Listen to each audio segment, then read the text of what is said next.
तो कहने वाला उठ के गया, मैं अकेला बैठा रहा। और जो मेरे अंदर बैठ करके कह रहा था ना, वो क्या हुआ? चला गया। तुमने जो प्रश्न किया ना, वो तुरंत चला गया। मैं अकेला बैठा रहा। अब तो मैं एक साधारण व्यक्ति हो गया और मेरे अंदर कुछ भी नहीं बचा। अब राजा पूछत मोहे कहा, तुझ सरीखा में हो रहा। तो हे राजा, अब हमसे मत पूछो, मेरे पास कुछ बचा ही नहीं है।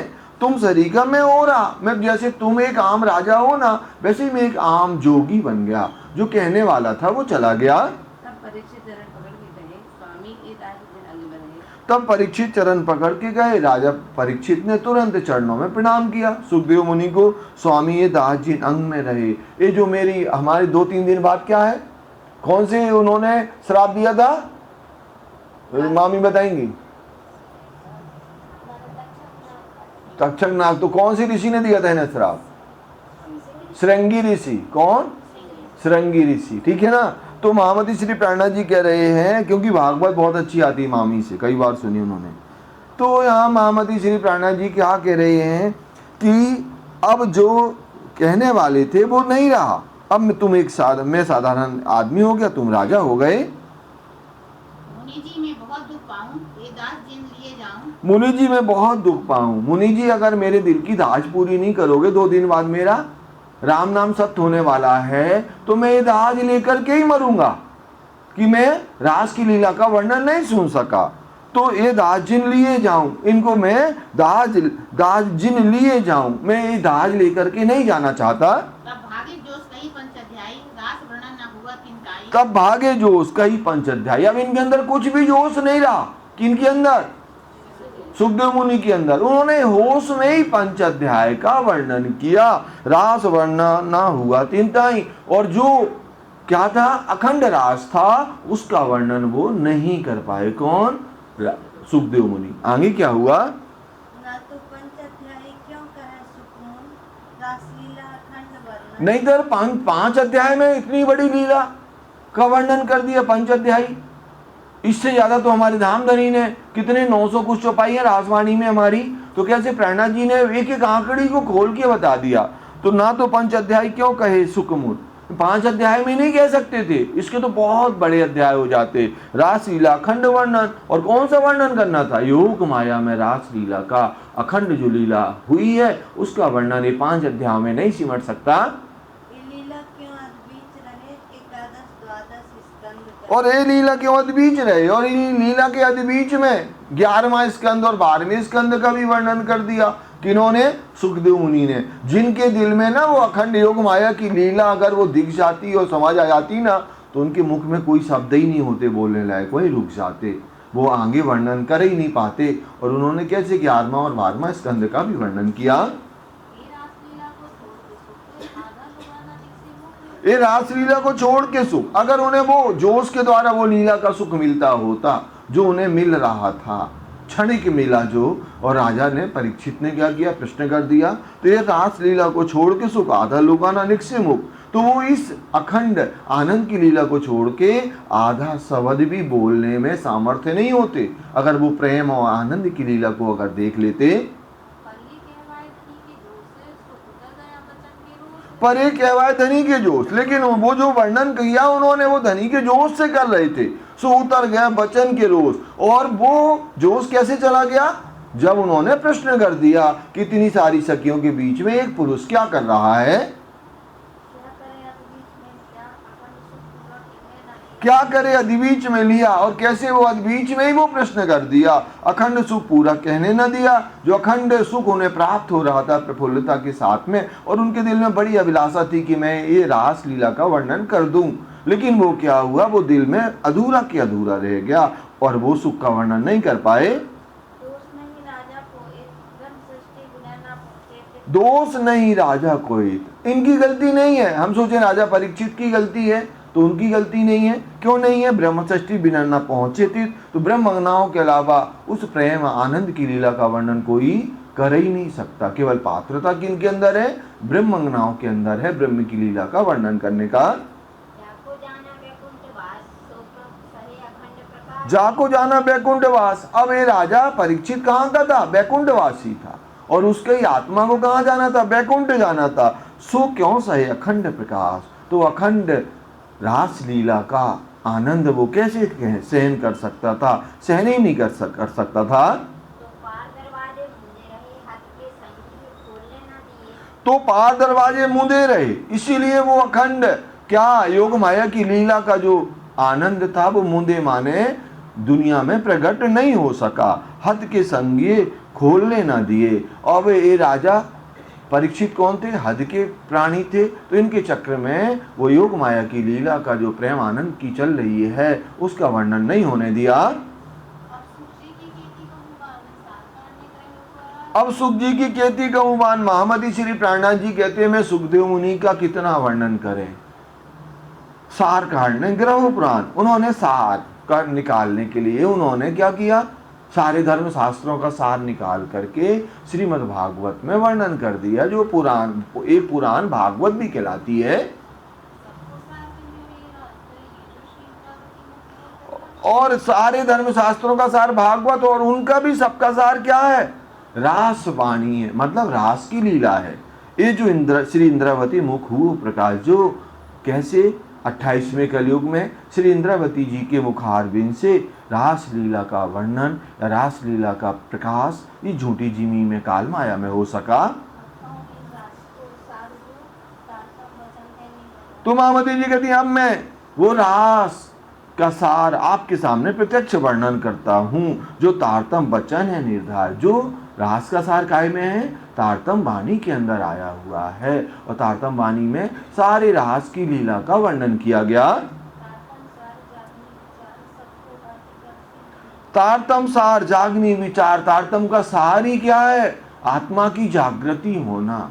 जो भी तारतम ज्ञान का को चिंतन मनन करेगा उसकी आत्म जागृत होगी, सबको अर्थ कर से निर्वाह। और जिनके दिल में तारतम ज्ञान होगा ना, वो सारे धर्म शास्त्रों को कैसे निरूपित कर देगा, उनके दिल में कोई भी संशय नहीं होगी।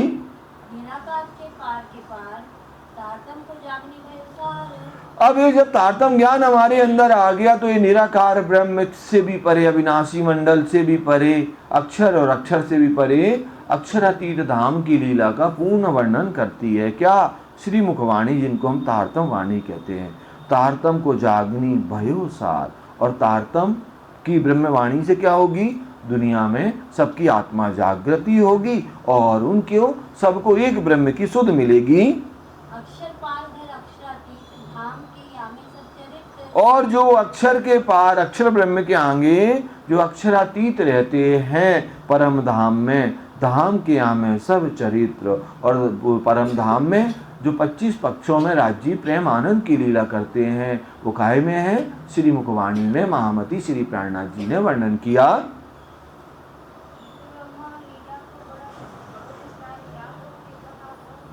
ये तो ब्रह्म लीला को बड़ो विस्तार या मुक्त कहाँ कहूँ प्रकार। महामती जी कहती है ब्रह्म लीला का जो वर्णन है, ब्रह्म लीला को बड़ो विस्तार या मुक्त कहाँ कहूँ प्रकार। अब इस झूठी दुनिया में जागनी ब्रह्मांड में क्या हुई? ब्रह्म लीला हुई। राज्य के साथ में कौन आई? ब्रह्मंगनाएं आई झूठी दुनिया में 990 वर्ष 9 महीने के बाद में।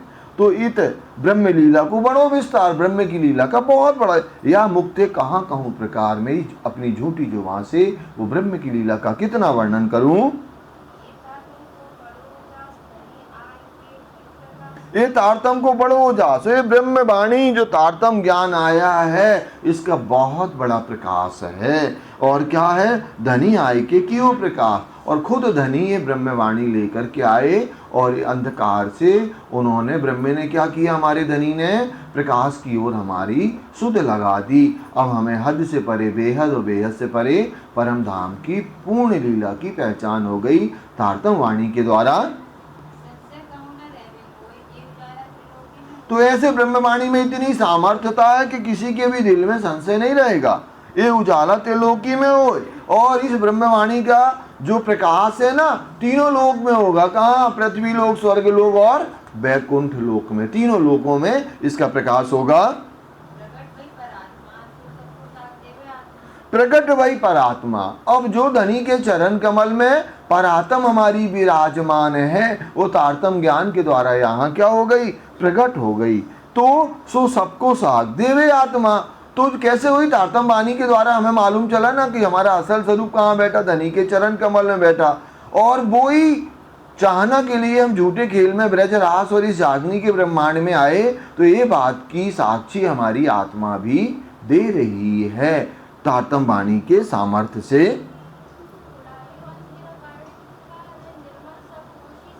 तो ये ब्रह्मवाणी ने क्या किया? उड़े हो अंधेर काढ़े हो विकार। अब हमारे अंदर जो अज्ञानता थी, अंधकार था, उसको दूर कर दिया। उड़े हो अंधेर काढ़े हो विकार, निर्मल सब होशी संसार। और ये ब्रह्मवाणी से क्या होगी? सारी दुनिया निर्मल हो जाएगी।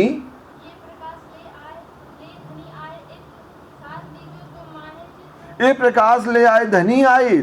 और ये ब्रह्मवाणी श्यामा जी के अवतार सदगुरु महाराज जी खुद ये ब्रह्म ज्ञान को लेकर के आए। साथ लीजो तुम माहे चित्त, हे ब्रह्मंगनाओ, हे सुंदर साथ जी, इस ब्रह्मवाणी को अपने चित्त में धारण करो और कैसे अंधकार अज्ञानता को दूर करके अपने रास श्यामा जी की शोभा में आप डूब जाओ। इन घर बुलावे ये धनी। और ऐसे धाम धनी तारतम्य वाणी से कैसे हमें अपने घर बुला रहे, अखंड परम धाम। और क्या कह रहे हैं? ब्रह्म षष्ठी जो है अपनी, और जो किनको बुला रहे? सबको नहीं बुला रहे। जो उनकी ब्रह्म प्रियाएं निस्वती सुंदर साथ है ना, उनको कैसे ब्रह्मवाणी के द्वारा जागृत करके बुलाने के लिए आए हैं। खेल किया सो तुम कारण। ये जो जागनी का ब्रह्मांड बनाया ना, तो हमारे दिल में अभिलाषा थी। क्या अभिलाषा थी? कि अभी हमने दुख देखा नहीं, तो राज्य ने हमारे लिए खेल बनाया। ये विचार देखो, प्रकाश वचन। तो ऐसे प्रकाश वाणी के वचनों को देख करके आप विचार करो कि धनी कितने मेहरबान है कि हमारी चाहना पूरी करने के लिए तीसरा ब्रह्मांड जागनी का बनाया। देखो खेल मिले हो सब साथ। अब हमारी चाहना राज्य ने पूरी कर दी और हमने क्या किया? इस खेल को बहुत अच्छे से देखा और हमें राज्य भी मिल गए।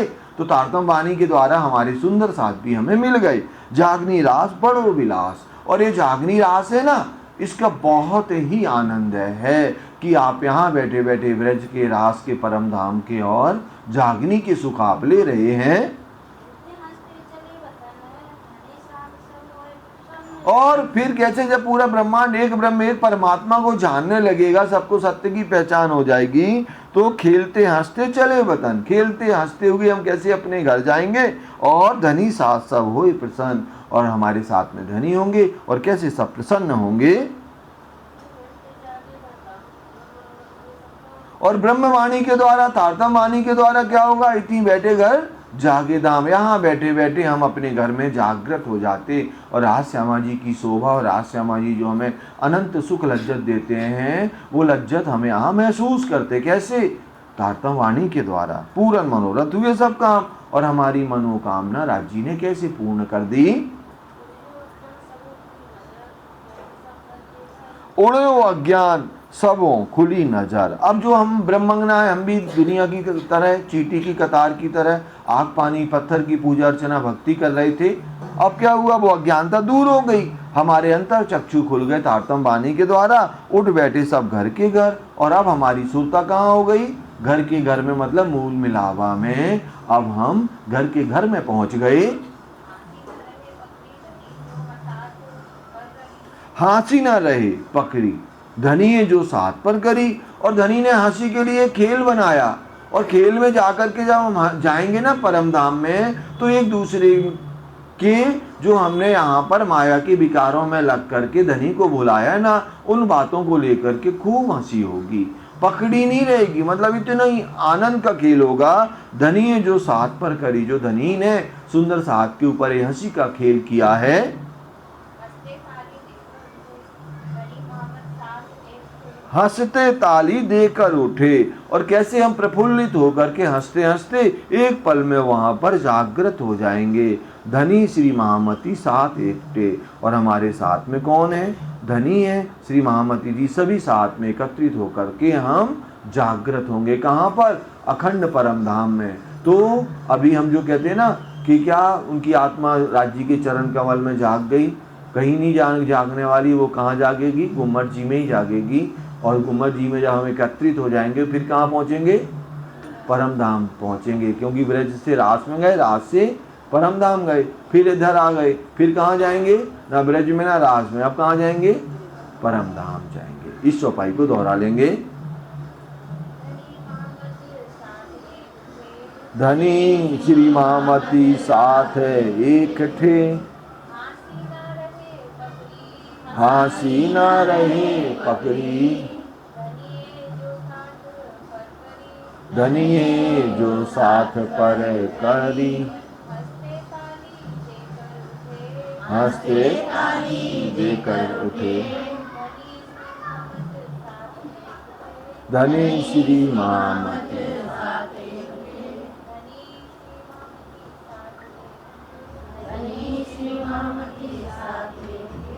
बोलो श्री प्राणनाथ प्यारे की।